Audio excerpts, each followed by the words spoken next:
இந்த 2025லயும் எஸ்ஐஆர்னு சொல்லப்படுற special intensive ரிவிஷனுக்கு எதிராக எதிர்க்கட்சிகள் கடுமையான எதிர்ப்பு தெரிவிக்கிறாங்க. வெறும் 2 மாசத்துல எலெக்ஷன் கமிஷனால எப்படி மக்களோட ஓட்டர் லிஸ்ட் செக் பண்ண முடியும்? இதனால லட்சக்கணக்கான மக்கள் தங்கள் வாக்களிக்க உரிமை இழப்பாங்க. மக்களுக்கு அதை பத்தி எந்த அவகாசம் இல்லைன்னு சொல்லி எலெக்ஷன் கமிஷன் மேல குற்றச்சாட்டுகள் வைக்கப்படுது.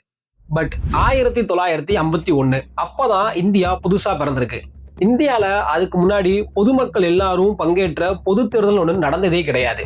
ஓட்டர் லிஸ்ட் ஒண்ணு தயாரிச்சதே கிடையாது. ஃபர்ஸ்ட் டைம் ஓட்டர் லிஸ்ட் தயாரிக்க போறாங்க. ஏழை மக்களும் படிப்பறிவு இல்லாத மக்களும் அதிகம் இருந்த அந்த காலத்துல நவீன தொழில்நுட்பம் ஏதும் இல்லாத அந்த காலத்துல எலெக்ஷன் கமிஷன் எப்படி இதை பண்ணாங்க? இந்தியால எப்படி தேர்தல் நடந்துச்சு?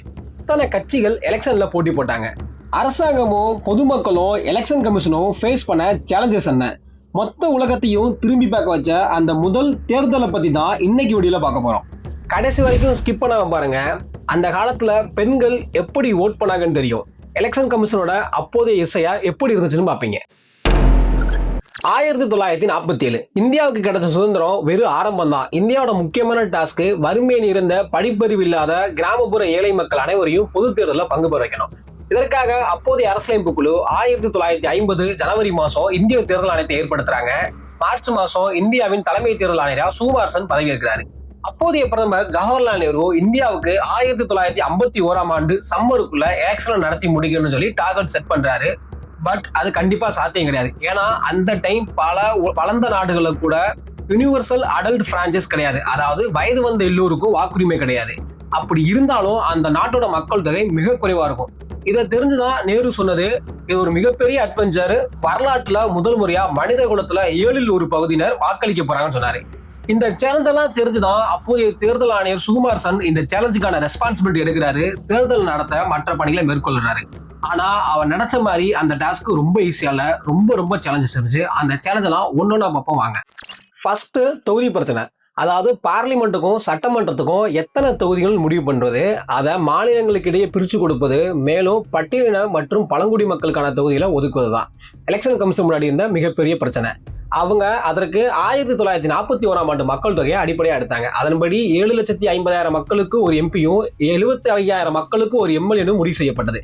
பட் 1941 மக்கள் தொகை சரியானது கிடையாது. ஏன்னா அந்த டைம் இந்தியாவில் 2ஆம் உலகப் போர் நடந்துகிட்டு இருந்துச்சு. ஸோ பேசிக்காவே அதுல ஒரு சில குறைகள் இருக்கும். அது மட்டும் இல்ல, 1947 இந்தியா பாகிஸ்தான் பிரிவின் போது இந்து மற்றும் முஸ்லிம் மக்கள் லட்சக்கணக்கான பேர் இடம்பெயர்ந்தாங்க. அந்த இடம்பெயர்வு சரியான முறையில் கணக்கில் கொள்ளப்படலை. ஸோ இதனால ஒரு சில மாநிலங்கள் மிக அதிக அளவு பிரதித்துவம் பெற்றிருந்தாங்க. குறிப்பா உத்தரப்பிரதேசலாம் பார்த்தீங்கன்னா 89 சீட்டு கிட்ட வச்சிருந்தாங்க. பட் அஸ்ஸாம், பஞ்சாப் போன்ற மாநிலங்கள் இந்து முஸ்லிம் பிரச்சனைல மிக அதிகமாக பாதிக்கப்பட்ட மாநிலங்கள். அவங்களுக்கு வேண்டிய பிரதித்துவம் பாராளுமன்றத்தில் கொடுக்கப்படலை. இது மட்டும் இல்ல, பட்டியலின மற்றும் பழங்குடி மக்களுக்கான தொகுதியில் ஒதுக்குவது எலெக்ஷன் கமிஷன் முன்னாடி இருந்தால் மிகப்பெரிய சேலஞ்சஸ் ஆகும். ஏன்னா அந்த டைம் இந்தியாவில் பட்டியலினம் மற்றும் பழங்குடி மக்களுக்கான மக்கள் தொகை சரியான டேட்டா கிடையாது. குத்துமதிப்பா மக்கள் வாழ்ந்த அடர்த்தியை கொண்டு அவங்களுக்கான தொகுதிகள் ஒதுக்கப்பட்டுச்சு. பிற்காலத்துல அது கணக்கிட்டு பார்க்கும்பொழுது வெறும் 10% மக்கள், அதாவது வெறும் 10% பட்டியலின மக்கள் வாழ்ந்த பகுதியெல்லாம் பட்டியலின தொகுதியா ஒதுக்கப்பட்டிருக்கு. இது கடுமையான எதிர்ப்பை ஜெனரல் கேட்டகரி மக்கள்கிட்ட உருவாக்குச்சு. அதனால எலெக்ஷன் கமிஷன் என்ன பண்ணாங்கன்னா, ஒரே தொகுதிக்கு 2 எம்எல்ஏ 2 எம்பி அறிவிச்சாங்க. அதாவது ஒரு எம்எல்ஏ ஜெனரல் கேட்டகரினாலையும் இன்னொரு எம்எல்ஏ பட்டியலின மக்களாலும் தேர்ந்தெடுக்கப்பட்டாங்க.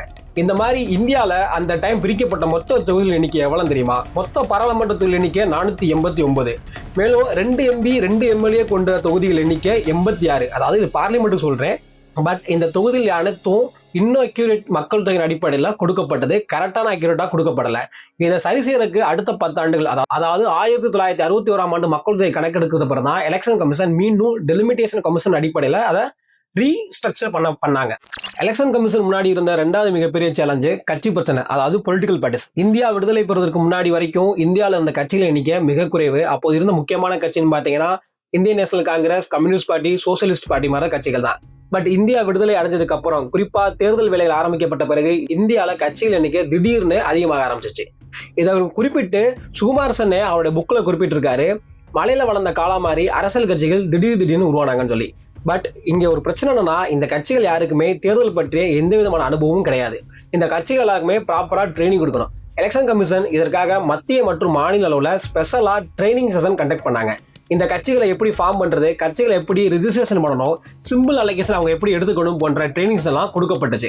இதற்காக அவங்க சிம்பிள் அலோகேஷனுக்கு எலெக்ஷன் கமிஷன் ஃபாலோ பண்ண மெத்தட் என்னன்னா, 2 கட்சிகள் ஒரே சின்னத்தை கேட்டு அப்ளிகேஷன் கொடுத்தாங்கன்னா ஓல்டர் பார்ட்டிக்கு, அதாவது பழைய கட்சிக்கு ப்ரையாரிட்டி கொடுக்கப்பட்டு அவங்களுக்கான சின்னங்கள் ஒதுக்கப்படும், புதிய கட்சிக்கு அந்த சின்னங்கள் நிராகரிக்கப்படும்.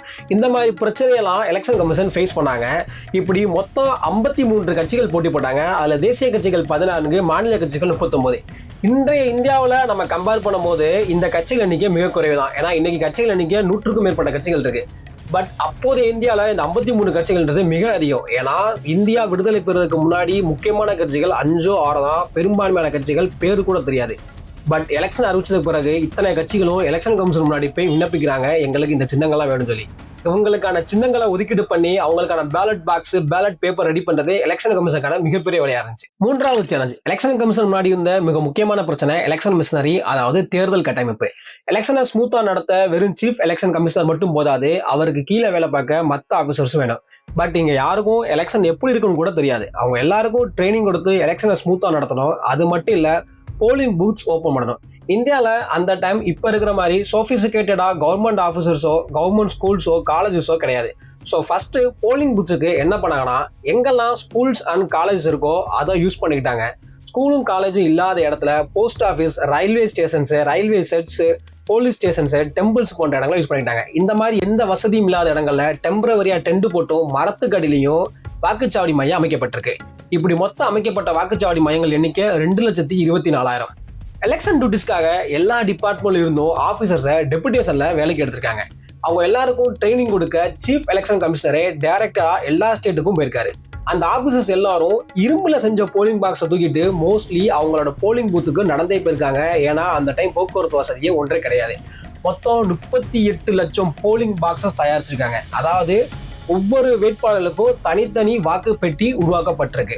இந்த மாதிரி மொத்தம் அந்த டைம் இந்திய எலெக்ஷன்ல வேலை பார்த்த வேலையாட்கள் எண்ணிக்கை பார்த்தீங்கன்னா chief election commissioner, regional election commissioner, chief electoral officer உட்பட மொத்தம் 22 லட்சம் பேர் எலெக்ஷன் டியூட்டியில வேலை பார்த்திருக்காங்க. இந்திய தேர்தல் ஆணையம் ஃபேஸ் பண்ண 4th சேலஞ்ச் என்ன தெரியுமா? லாஜிஸ்டிக்ஸ், அதாவது போக்குவரத்து வசதி ஒன்றே அந்த காலத்துல கிடையாது.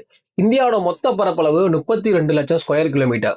கிழக்குல அடர்ந்த காடுகள் இருந்து மேற்குல இருக்கிற வறண்ட பாலைவனம் வரைக்கும், நார்த்ல ஹிமாலயாஸ்ல இருந்து சவுத்ல இந்தியன் ஓஷன் வரைக்கும் எலெக்ஷன் நடத்தணும். அங்க இருக்கிற எல்லா போலிங் பூத்துக்கும் வாக்குச்சீட்டு பெட்டி போன்ற எல்லாத்தையும் கொண்டு போகணும். அது சாதாரணமான விஷயம் கிடையாது. ஏன்னா அந்த டைம் இந்தியாவில இருந்த முழுமையான சாலைகளின் நீளம் வெறும் 60,000 கிலோமீட்டர் தான். எலெக்ஷன் கமிஷன் தங்களோட ரிப்போர்ட்ல சொல்லியிருக்காங்க, எல்லா எலெக்ஷன் சம்பந்தமான மெட்டீரியல்ஸும் மேனுவலா தான் தூக்கிட்டு போகப்பட்டிருக்கேன். காஷ்மீர் மற்றும் ஹிமாலயஸ்ல 5-10 நாளாயிருக்கு போலிங் பூத்துக்கு போக. ராஜஸ்தான் பாலைவனங்கள்ல ஒட்டகம் மூலமா வாக்குச்சாவடி மையத்துக்கு மற்ற பொருட்களை தூக்கிட்டு போயிருக்காங்க. கேரளால படகு யூஸ் பண்ணப்பட்டிருக்கு.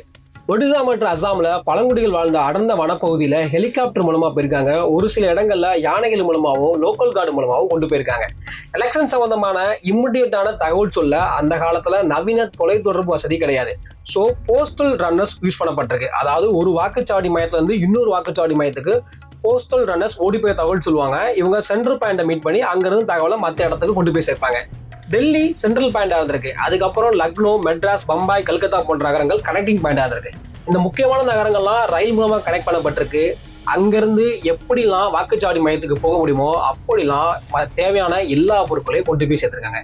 இந்த அளவுக்கு எஃபர்ட் போட்ட காரணம் ஒன்னே ஒன்னா, சொன்ன டயத்துக்குள்ள எலெக்ஷன் நடத்தி முடிக்கின்றதுக்காக தான். நெக்ஸ்ட் சேலஞ்ச், எலெக்ஷன் கமிஷனுக்கு இருக்கிறதுலேயே மிகப்பெரிய சேலஞ்ச் இதுதான். ஏன்னா இதுதான் மிக முக்கியமான சேலஞ்சு. மக்களை ஓட் போட கூப்பிட்டுறது, மேலும் அவங்க எல்லாரையும் ஓட்டர் லிஸ்ட்ல சேர்க்கறது. அப்போதைய மக்களுக்கு எலெக்ஷனை பத்தின எந்த நாலேஜும் கிடையாது. மேலும் தங்களோட தனிப்பட்ட விவரங்களை சொல்ல யாரும் முன் வரல. உண்மையை சொல்லணும்னா அவங்க யாருக்கும் பெரிய அக்கறையும் கிடையாது. மேலும் இந்தியால அந்த நாள் வரைக்கும் ஓட்டர் லிஸ்ட்னே ஒண்ணு கிடையாது. But Indian people representation act படி 21 வயது வாக்களிக்க தகுதியான வயதா நிர்ணயிக்கப்படுது. அதன் அடிப்படையில் எலெக்ஷன் கமிஷன் 1941ஆம் ஆண்டு மக்கள் தொகை கணக்கெடுப்பு, 1946ஆம் ஆண்டு நடைபெற்ற தேர்தலின் அடிப்படையில் மொத்த வாக்காளர் எண்ணிக்கை 17.6 கோடின்னு எஸ்டிமேட் பண்றாங்க. இந்த வாக்காளர்கள் அனைவரையும் வெரிஃபை பண்ணணும் எலெக்ஷன் கமிஷன். அதாவது இப்போதைய எஸ்ஐஆர் மாதிரி அந்த காலத்துல எலெக்ஷன் கமிஷன் பண்ணணும். அதுதான் எலெக்ஷன் கமிஷன் மாதிரி இருந்த மிக முக்கியமான சேலஞ்ச். எலெக்ஷன் கமிஷன் வெரிஃபை பண்ண ஃபீல்டுக்கு போகும்போது மக்கள் யாரும் முன் வரல. ஏன்னா 85% மக்களுக்கு படிப்பறிவு கிடையாது. அதாவது தங்களோட பேரை எழுதவோ படிக்கவோ தெரியாது. வந்த மக்கள்கிட்ட ஏஜ் வெரிஃபிகேஷன் பண்றதுக்கு பர்த் சர்டிஃபிகேட் கிடையாது, ஐடி ப்ரூஃப் கிடையாது, அட்ரஸ் ப்ரூஃப் கிடையாது. மேலும் ஒரு சில இடங்கள்ல கிராம தலைவர்கள் மக்கள் யாரும் தங்கள் தகவலை தெரிவிக்க கூடாதுன்னு தடை போட்டிருந்தாங்க. அது மட்டும் இல்ல, இந்தியா பாகிஸ்தான் பிரிவின் போது பாகிஸ்தான்ல இருந்து இந்தியாவுக்குள்ள வந்த மக்கள் யார்ட்டையுமோ எந்த ப்ரூஃபும் கிடையாது. அவங்க எல்லாரையும் ஓட்டர் லிஸ்ட்ல சேர்க்கணும். எல்லாத்தோட மிக முக்கியமான பிரச்சனை பெண்கள். பெண்கள்ல பல பேர் தங்க நேம சொல்ல கூட முன் வரல. பெண்கள் பல பேர் சொன்னது, தாங்க ஓட்டு போட வரோம், ஆனா எங்க நேம ஓட்டர் லிஸ்ட்ல எழுதாதீங்க, அதுக்கு பதிலா எங்க அப்பாவோட கணவர் பேரோ பையன் பேரையும் சேர்த்துக்க சொன்னாங்க. அதாவது ஒரு பெண் ஓட்டு போடுவாங்கன்னா அவங்க நேம் வந்து ஓட்டர் லிஸ்ட்ல எப்போ இருக்கும்னா கருப்பசாமியின் மனைவி, குப்புசாமியின் அம்மா, முத்துவின் மகள், அந்த மாதிரிதான் இருக்கும். இந்த பேரை கொடுத்துதான் அவங்க ஓட்டு போட வருவோம்னு சொல்லி ஸ்ட்ரிக்டா சொல்லிட்டாங்க.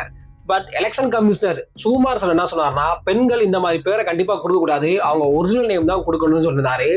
இந்த மாதிரி ஸ்ட்ரிக்டா ரூல்ஸ் போட்டும் கூட பல பெண்கள் தங்களோட நேம ரகசியமா கூட சொல்ல முன் வரல. அதனால கிட்டத்தட்ட 28 லட்சம் பெண்கள் தங்களோட வாக்களிக்க உரிமை இழந்தாங்க. இந்த மாதிரி வெரிஃபிகேஷன் எல்லாம் போக ஃபைனலா வந்த மொத்த வாக்காளர் எண்ணிக்கை 17,30,00,000 பேர் ஓட்டு போட தகுதியா இருந்தாங்க. அந்த ஓட்டர்ஸ்க்கெல்லாம் அவேர்னஸ் கிரியேட் பண்றது அடுத்த சேலஞ்சா இருந்துச்சு எலெக்ஷன் கமிஷன் முன்னாடி. ஸோ எலெக்ஷன் கமிஷன் இவங்க எல்லாருக்கும் அவேர்னஸை கிரியேட் பண்ண தெரு தெருவா வீதி வீதியா பல பிரச்சார கூட்டங்கள் போட்டாங்க. அப்ப இருந்த நாடக நடிகைகளை பயன்படுத்தி பொதுமக்களிடம் அவேர்னஸ் கிரியேட் பண்றதுக்கு ஓட் ஃபார் ஃபியூச்சர்ன்றது எலெக்ஷன் கமிஷனோட முழக்கமா இருந்துச்சு. வீதி ஃபுல்லா ஓட் ஃபார் ஃபியூச்சர்ன்றது ஸ்டிக்கர் அடிச்சு ஒட்டப்பட்டுச்சு. நாடக நடிகர்கள், புகழ்பெற்ற தலைவர்களை கொண்டு இந்த முழக்கம் மக்களிடையே கொண்டு சேர்க்கப்பட்டுச்சு. இத்தனை சேலஞ்சஸையும் ஃபேஸ் பண்ணி எலெக்ஷன் நடத்த வேண்டிய கடமை எலெக்ஷன் கமிஷனோடது. 1950 ஜனவரி மாதம் எலெக்ஷன் கமிஷன் ஏற்படுத்தப்படுது. மார்ச் மாதம் எலெக்ஷன் கமிஷனர் பதவி இருக்கிறாரு. 1951 சம்மருக்குள்ள எலெக்ஷன் நடத்தி முடிக்கணும்னு டார்கெட் செட் பண்ணப்படுது. பட் இந்த சேலஞ்சஸ் எல்லாம் முடிக்கப்படலை. அதனால எலெக்ஷன் கண்டினியூஸா 2 முறை போஸ்ட்போன் பண்ணப்பட்டுச்சு. இறுதியா 1951 செப்டம்பர் மாதம் அனைத்து பணிகளையும் முடிச்சு இந்தியா முழுவதும் மார்க் எலெக்ஷன் நடத்தப்படுது. அதனை தொடர்ந்து 1951 அக்டோபர் 25 வியாழக்கிழமை காலையில பனி பறந்த இமயமலை மேல இருக்கிற ஹிமாச்சல் பிரதேச மாநிலத்துல கின்னர்ன்ற மாவட்டத்துல ஷியாம் சரண் நேகின்னு சொல்ல போற ஒரு டீச்சர் இந்தியாலேயே முதல் ஆளா ஓட்டு போடுறாரு. தன்னோட பேரை வரலாற்றுல பதிவு வைக்கிறாரு. அப்ப ஆரம்பிச்ச எலெக்ஷன் பிப்ரவரி 21 1952 தான் கிட்டத்தட்ட 5 மாசம் 68 கட்டங்களா நடந்துச்சு. பல கிராமங்கள்ல எலெக்ஷன் திருவிழா மாதிரி கொண்டாடப்பட்டுச்சு. மக்கள் பொது ட்ரெஸ் போட்டு ஓட்டு போட வந்தாங்க. படிப்பறிவு இல்லாத பரம ஏழை மக்கள் அனைவரும் ஓட்டு போட்டாங்க. மொத்த மக்களுக்கும் வாக்களிக்க உரிமை கொடுத்தது மூலமா இந்தியா அந்த தேர்தல் மூலமா உலகிலேயே மிகப்பெரிய ஜனநாயக நாடா மாறுறாங்க. இந்த மாதிரி சேலஞ்சஸ் எல்லாம் ஃபேஸ் பண்ணி தேர்தல் நடத்தி முடிச்சு 1952 ஏப்ரல் மாசம் எலெக்ஷனோட ரிசல்ட் வருது. ஜவஹர்லால் நேரு இந்தியாவின் முதல் பிரதமரா பதவி ஏற்கிறாரு. மொத்த உலகமும் இந்த தேர்தலை திரும்பி பார்த்தாங்க. ஒரு வறுமை நிறைந்த நாடு எப்படி சக்சஸ்ஃபுல்லா இந்த தேர்தலை நடத்தி காமிச்சாங்க தான்.